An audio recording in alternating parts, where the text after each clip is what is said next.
Hi, everyone.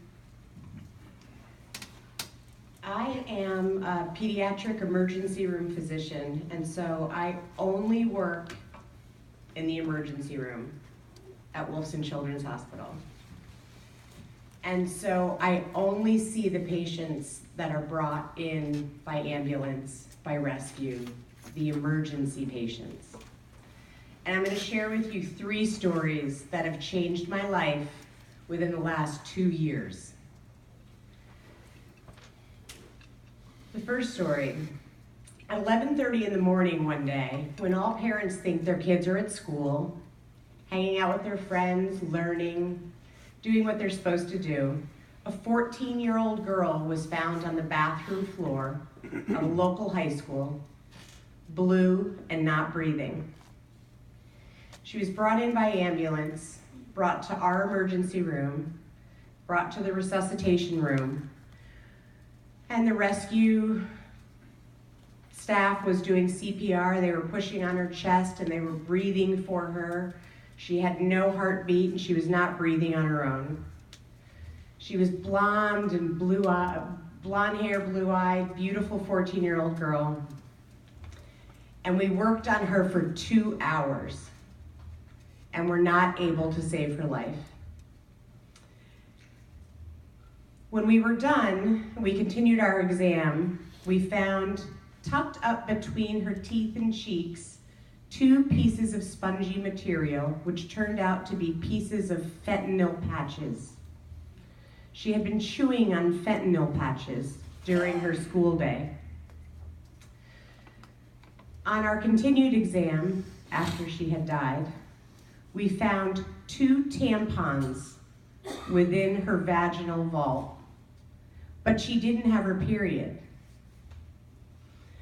Those tampons were soaked in alcohol. She and her friends had been soaking tampons and putting them inside of themselves so that they felt drunk at school during the day. Not just girls, guys. Guys were putting these alcohol-soaked tampons into their rectums so that they felt drunk and did not smell like alcohol. We found a bottle of pills in her jeans, and she had been stealing the pain medicine from a family member who was going through cancer treatment. And she'd been cutting up the fentanyl patches and taking whatever pills she could get a hold of. And so that's not the worst part. Now her parents arrive at the emergency room, and I have to tell them that their 14-year-old daughter is dead. And all of the things that we found and the reason that she died. And they, not unlike Debbie, had absolutely no idea that this beautiful child was doing these things to get high. Story number 2. A 16-year-old boy, also in a local high school, walks out of the bathroom during a break between classes on a regular school day, talks to his friends for about 30 minutes, and falls to the ground and has a seizure, has generalized convulsions. Someone calls 911. He's brought to the emergency room, where by the time he comes to me, he's stopped having a seizure, and he's starting to wake up. As I talk to him, he says, "All I did was smoke a little synthetic marijuana." I said, "Well, what is it? What's it called?" He went through a series of names: Pac-Man, K2, Psycho. He said, you call it all different things and you can get it anywhere, but it's just synthetic marijuana. Synthetic marijuana really doesn't exist. There's no such thing as man-made marijuana that you buy on the street. It is plant material like oregano or even dried grass that you can get in your backyard, sprayed with chemicals that are hardly different from nail polish remover or Drano. When you smoke this synthetic marijuana, your body has no capability of metabolizing it. It attaches to the receptors in your brain that typically marijuana is supposed to stimulate and make you high. But instead it causes your heart to race. Some kids have heart attacks, but most kids have seizures. We talked about it for a while, he and his mom. He agreed that was ridiculous. He didn't know that. His friends didn't know that.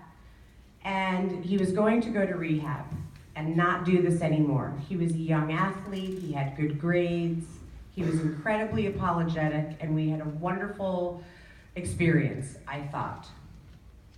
1 week later, he was brought to the same emergency room at the same time of day, exactly the same scenario. He walked out of the bathroom, fell to the ground, and started having a seizure. This time, when he arrived in the emergency room, he was still seizing. He'd been having a seizure for over 45 minutes. I had to put him in a medically induced coma. He was admitted to the intensive care unit at the Children's Hospital. He woke up 3 days later, and he did not know how to speak correctly. He had paralysis of his right arm, and he had difficulty walking. He'd had a massive stroke. He was admitted to Brooks Rehab Center, and he will never, ever, ever be the same again. There is no such thing as synthetic marijuana. It will kill you. Story number 3. A high school prodigy, musician, straight A's. She gets scholarships to every college that she applies to. She chooses to go out of state. Her parents are grateful. She's been incredibly successful at everything she's tried. She goes away to college, makes everyone proud. I'm in the emergency room at about 6 p.m. and the ambulance arrives with an unconscious 20-year-old found unresponsive in the parking lot of one of our local shopping centers. This young woman had gone to college and started drinking the day she arrived.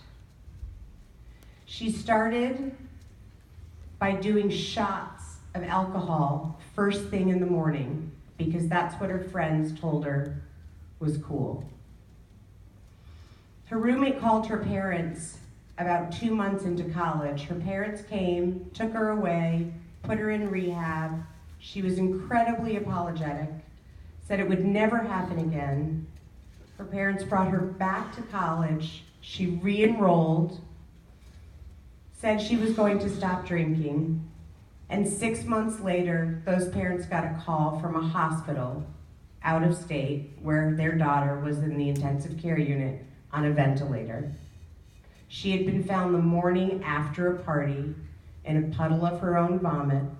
She had aspirated and was not breathing on her own when she was found. The parents brought her home and put her in a long-term rehabilitation facility, and she was never able to function again on her own. She left home, she stayed local, and she became a full-blown alcoholic within 1 year of graduating from high school. When I saw her that night, her skin was yellow, she looked like she was in her 40s, and she was in full-blown liver failure. She was 20 years old. And her parents stood by the side of the bed and told me this story. So the story came from these people who loved her and did everything that they could to stop her from making these mistakes. Every single one of those young adults and children will be a part of me forever. I hope that you remember one of those stories on one day when somebody tries to get you to do something that you really don't want to do. Nobody knows how alcohol and drugs are going to affect them personally. Everything affects every individual differently, and they will kill you. Nothing can make you happier than setting your goals and attaining your own personal success. Do not let these drugs sway you from your goals and dreams. Thank you.